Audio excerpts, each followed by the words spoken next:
여러분들은? 채팅창을 써보세요. 듣고 싶은 말과 바른말. 어떤 말을 듣고 싶으세요? 바른말? 오, 바른말 듣고 싶으세요? 의외인데? 듣고 싶은 말? 바른말?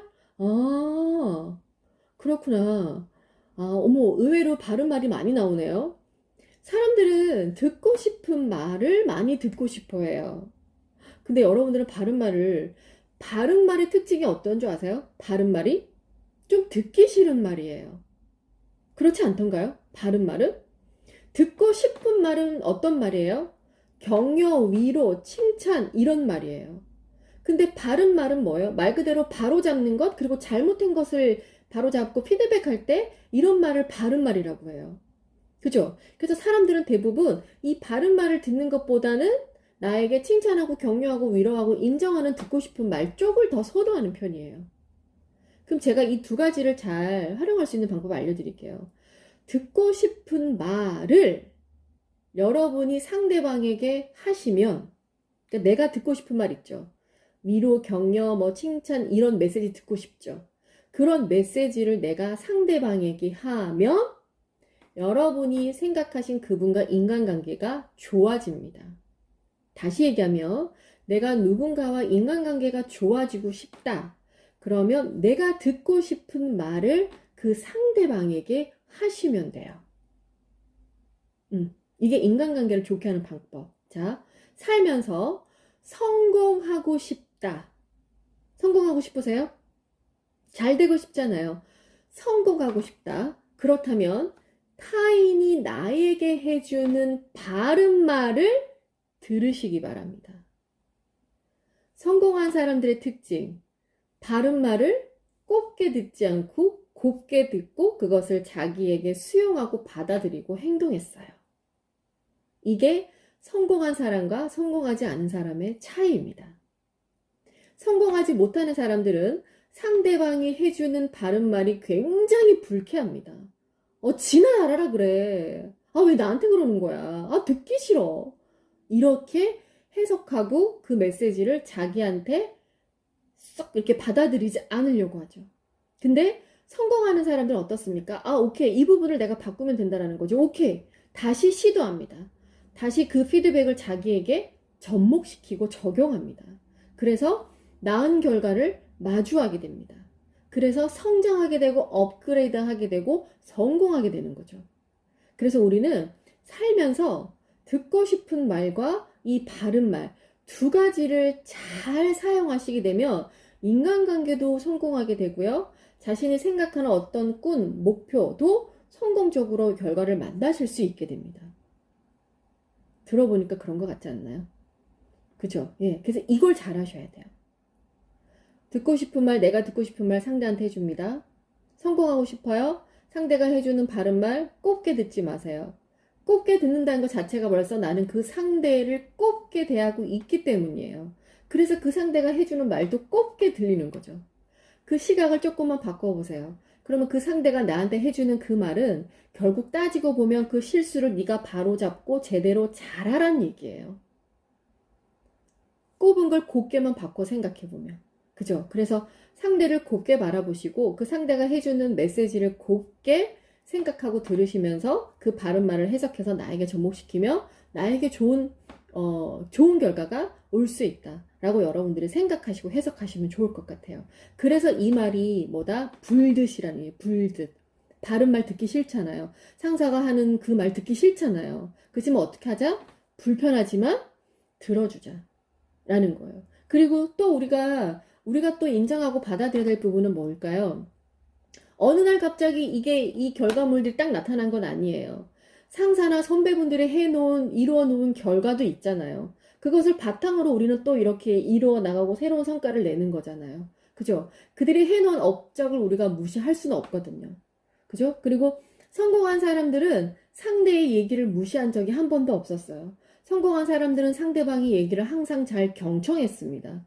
그래서 성공하는 사람들의 특징 중에는 뭐가 나옵니까? 경청을 잘하는 사람이라는 메시지가 꼭 따라가잖아요. 그죠? 근데 이 강의를 이렇게 제가 해보면 MZ세대의 특징 중 하나가 뭐냐면 상사의 얘기를 굉장히 듣기 싫어한다는 메시지가 있어요. 별로 듣고 싶지 않다라는 거겠죠. 그래서 이 부분을 여러분들이 조금만 해석을 달리 하시게 되면 충분히 자기한테 좋은 긍정적인 효과로 나타날 수 있다라는 거. 그래서 어떻게 하자? 불듯. 지금 여기 중견자분들 안 계시니까 불듯. 불편하지만 내가 그 상사, 선배의 메시지를 듣는 자세를 취하자. 그러면 내가 원하는 성공적인 결과를 만날 수 있을 것이다. 라는 거. 이게 뭐예요? 이게 조직 생활인 거죠.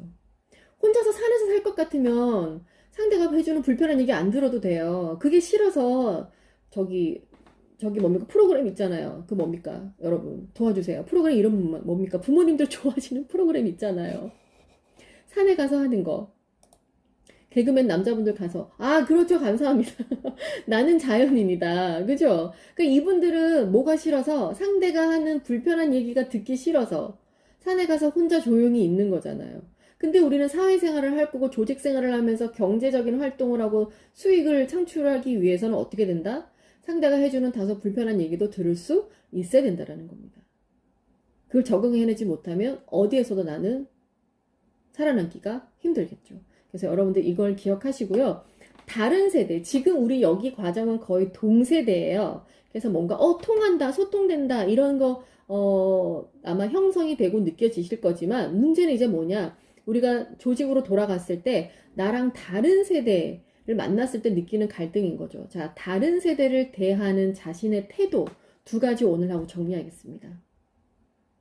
배우려는 자세를 취하십시오. 다른 세대를 만났을 때, 동세대 말고 다른 세대. 그러니까 여러분의 기준이면 기성세대이겠죠? 기성세대를 만났을 때, 선배세대, 상사세대를 만났을 때 내가 배우려는 자세를 좀 취하시기 바랍니다. 기성세대도 마찬가지예요. 오늘 중견자분들이 들으시면 똑같은 얘기예요. 아랫세대, MZ세대에게 배워야 되거든요. 배워야 돼요. 그래서 기성세대들도 아랫세대를 만나면 배우려는 자세를 취해야 돼요. 그래서 여러분들도 질문을 하셔야 돼요. 모르는 건 질문하셔야 되고 윗세대도 여러분들에게서 새로운 단어가 나오고 내가 할 줄 모르는 업무 기술 능력을 가지고 메타버스를 막 활용하고 있고 그러면 그걸 이걸 어떻게 해야 되는 건지 나도 좀 배울 수 있을까? 이런 자세를 취해야 살아남을 수 있다는 거예요. 본인이 이걸 모르면서 자꾸만 구 방식대로 선배가 상사가 자꾸만 막 강요하고 하면 여러분 되게 싫잖아요. 좀 배워라 이런 느낌 가질 때 있으실 거예요. 그죠? 그래서 서로가 배우는 자세를 취해야 됩니다. 또 하나 뭐죠? 존재 자체를 인정하는 자세를 취하시기 바랍니다. 와, 나는 저 상사만 없으면 숨통이 튈 것 같아요. 이런 생각 가실 때 있을 거예요. 나 저 선배만 없으면 살 것 같아요. 근데 문제는 뭐예요? 그 선배가 사라지지 않는다라는 거예요. 그죠? 내가 그만둬야지 그 선배는 거길 그만두고 나갈 리 없잖아요. 그렇다면 빨리 내가 이 상황을 긍정적으로 해석하려면 어떻게 되는 겁니까? 그 사람의 존재감 자체를 인정하는 거죠. 그 상사를 부정하니까 내가 그 존재감을 인정하지 못하니까 그 사람의 말도 듣기 싫고 꼰대 같고 그냥 스트레스가 쌓이는 거예요. 근데 그 사람의 기성세대이든 뭐 선배든 누구이든 그 사람의 존재 자체를 이 조직에 있는 존재감이다라고 그냥 생각하고 인정하면 크게 문제될 게 없다라는 거예요. 왜? 조직 사회에는 이런 사람도 있고 이런 사람도 있거든요. 내 입맛에만 싹 맞는 사람들만 골라서 조직이 이루어지는 곳은 단 한 군데도 없거든요. 그죠? 그래서 자, 다른 세대를 대하는 태도, 다른 세대를 만날 때 대하는 태도 두 가지 꼭 기억하십시오.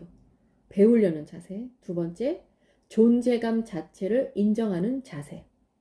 이걸 본인이 베이스를 깔고 이제 우리는 신규이시니까 선배 세대나 상사를 딱 만나시면 그 자세 내가 어떻게 취할 것인가를 만나시게 되면 크게 여러분이 마음이 열린 상태이기 때문에 선배나 상사에게 마음이 열린 상태이기 때문에 크게 트러블이 없을 거예요. 그죠? 근데 우리는 서로가 마음을 닫은 상태로 사람을 만나러 가요. 나 저 인간 보기 싫은데, 저 사람 말 듣기 싫은데, 마음을 닫고 가니까, 닫았으니까 소리도 안 들리는 거예요. 소통도 안 되는 거예요. 닫았기 때문에. 그죠? 그래서 마음을 조금만 여는 자세, 배우려는 자세, 존재감 자체를 인정. 자, 바꿔 생각해 보세요. 여러분 선배나 상사가 여러분의 존재감 자체를 인정하지 않는다 생각해 보세요. 기분 어떠실 것 같아요? 나 이렇게 합격해서 여기 지금 와 있는데 나 존재 자체를 무시해. 아유 친구 저게 뭐 알겠냐? 내 존재 자체를 무시해. 기분 나쁘지 않겠습니까? 그죠? 이거 똑같은 거예요. 그러니까 여러분들도 그 자리에 있었던 그 상사분들의 존재감 자체를 인정하시고 가시자고요. 그래서 이 두 가지 내가 취해야 될 자세를 여러분들이 꼭 머릿속에 기억을 하시면서 이 공직 생활을 잘 시작을 해 나가셨으면 좋겠습니다. 자, 이렇게 해서 시간이 4시 반이 왔는데요. 정리할까 합니다. 어떠셨습니까? 세대를 아우르는 소통에 대해서 한번 해보셨는데 오늘 어떠셨습니까, 여러분들?